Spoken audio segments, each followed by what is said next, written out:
Bonjour à tous, bienvenue sur la chaîne du Sanglier. Aujourd'hui, petite vidéo suite au challenge de Alain, des lames dans l'âme, sur les deux couteaux les plus beaux que vous avez dans votre collection. Et ben c'est parti!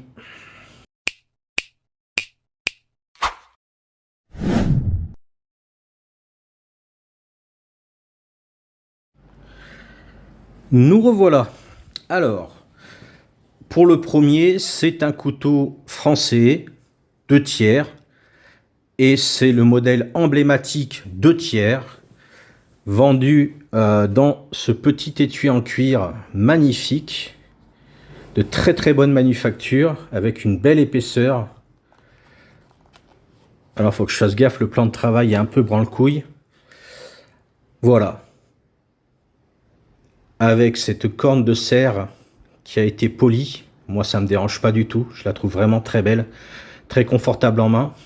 On a le ressort avec un beau guillochage fait main et non industriel, avec le T et le point qui sont, entre guillemets, et même pas entre guillemets, la marque pour reconnaître un vrai le tiers d'une contrefaçon s'il y en avait une. Vous voyez, ça fait partie du ressort, une petite mouche. On est sur un cran forcé, ce qui lui donne une très très bonne rétention. Voilà, avec sa forme de lame très particulière, qui lui appartient. On a quelques variantes suivant le coutelier qui fait, entre guillemets, qui fait la lame, qui commande ses lames chez le tiers, enfin chez tiers, à tiers, pardon. On a donc le tiers, on a le R ici. En acier, c'est marqué acier rasoir. Alors, je ne sais pas à quoi ça correspond. Fabriqué par Chambriard. Voilà, je le trouve très confortable en main. Sûrement un de mes couteaux régionaux les plus confortables en main. Le manche est vraiment, vraiment bien conçu, avec des petites mitres en acier brossé. Voilà, comme la lame.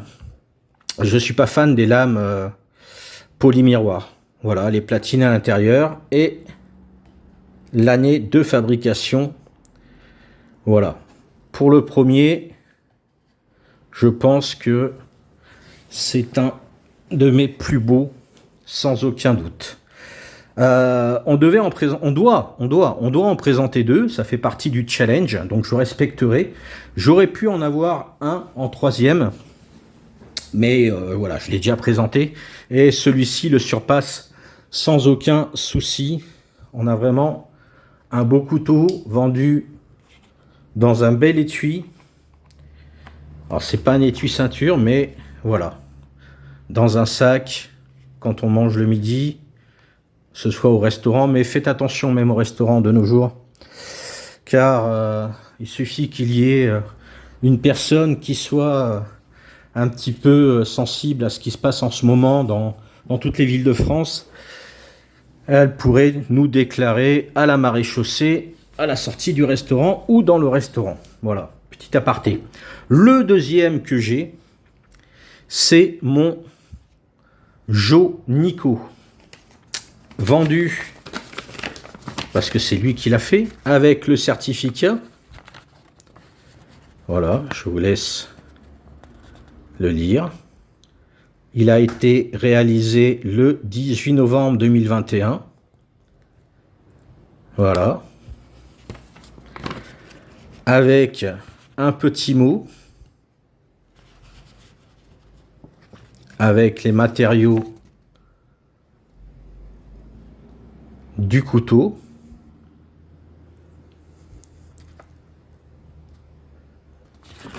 J'ai toujours le certificat, bien entendu, cela va de soi. Donc, c'est, comment on appelle ça déjà? Un dodu. Ou, alors je sais plus le nom. Jérôme, si tu passes par là. Donc, on a un système pied-monté. Ce que j'aime bien, c'est qu'il y a une très très bonne rétention. Voilà, on a une lame qui a été faite par ses mains, avec un guillochage. Ah, la lumière est vraiment pourrie, hein. On va essayer de changer ça, mais... Voilà, j'espère que la lumière sera meilleure. Avec un très très beau guillochage. Jusqu'au système pour l'ouvrir. La lame est en acier carbone, issu du laminage de l'acier carbone, usiné et forgé. Voilà. Je sais que notre ami Bellos en a un. Et voilà, c'est des pièces uniques, vraiment uniques. C'est du chêne, avec ici de quoi resserrer la lame. On a des rivets en laiton, des platines en laiton avec du G10 juste après le laiton. Je ne sais pas si on va voir. On a également son initiale à l'intérieur. On a un guillochage ici magnifique avec... Hop.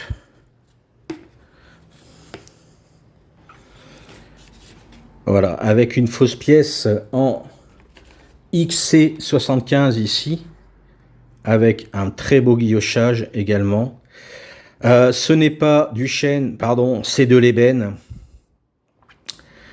Voilà, un très très beau couteau. Je vais essayer de vous montrer, si je peux, sa signature qui se trouve à l'intérieur. Voilà, on va essayer de montrer la signature qui se trouve juste là, le N, que vous pouvez apercevoir. C'est sa signature, ce qui donne à ce couteau un côté assez épuré, aucune gravure sur la lame. La lame est en XC75. Comme vous pouvez voir, il y a un beau guillochage également sur le laiton, avec la fausse pièce ici en XC75, où il a donné un traitement qui est un peu bleuté, qui est du plus bel effet. Donc voilà, accompagné du Letière par Chambriard de 2021. Les deux sont de la même année. Hasard, effectivement. Voilà. Sur ce, je vous dis bisous, Kenavo, et prenez soin de vous. Et n'oubliez pas, je vous aime, putain.